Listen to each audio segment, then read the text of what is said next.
All right, Tino, I'm at the storage for the coach.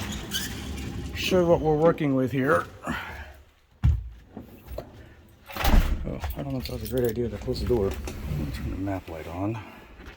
Let me put the keys in so you can see what we're working with. You can see the analog gauges there.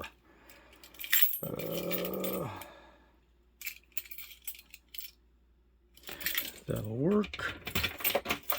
I'll turn the lights on. These are the overlays I would love to have in the LCD dash. These are the analog gauges. You have your fuel gauge, your water for the engine, and your trans temp gauges. Up to the right, you have your voltmeter, and you have your oil pressure, and you have the air pressure gauge. That's what I was asking about. Is it feasible to have it into one of the gauges? If not, I guess I have to keep the gauge. It has two stages for primary and secondary, since I have air brakes and an air suspension on here. You can see the tachometer with the engine hours. Then you have speedometer with the mileage and the tripometer down there. And it has a rear view camera, which I was asking you if it's feasible to overlay to put into the gauge cluster, because realistically I'd love to just have the whole cluster all digital without any analog. But I don't know about the air gauge, because you gave me an indication that it's feasible to do the fuel gauge. Now down here is what your gauge is probably going to be interfacing with.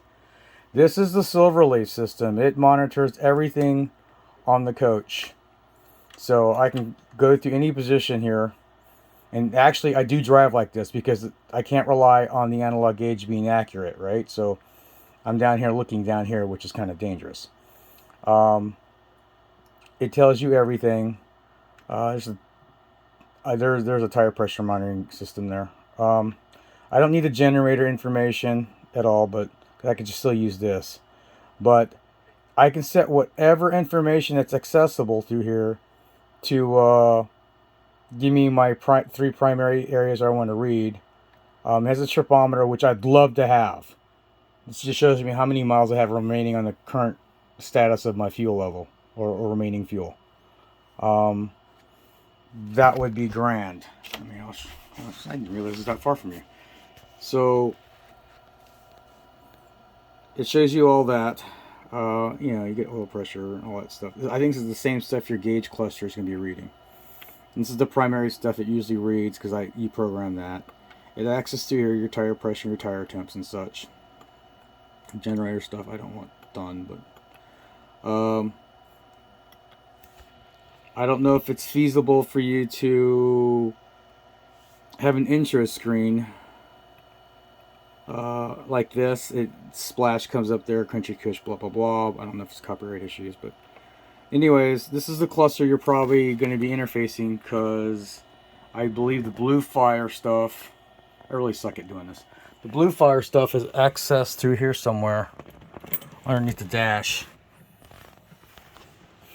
I hope this helps you out. If you have any questions, email me, or we should just go ahead and talk on the phone, because this is hard to explain. I was trying to get everything on the overlay, like the turn signals and the high beams, into the dash, and just have one big dash, one big digital dash. But I don't know, because of the air pressure gauge, and I don't know if you have access to put high beams left and right and four ways and such. Well, here's the rest of the storage. Here's the coach. It's close to $500,000 back in 05, of course, but I hope you have a good day. We'll talk soon. I'm gonna see what you think. I'm probably gonna leave the gauge cluster out for a bit until I get time to install it. I don't know what the laws are on the mileage for it, but all right. I'll talk to you soon. If you have any questions, don't hesitate to contact me. All right, this is Julian signing out.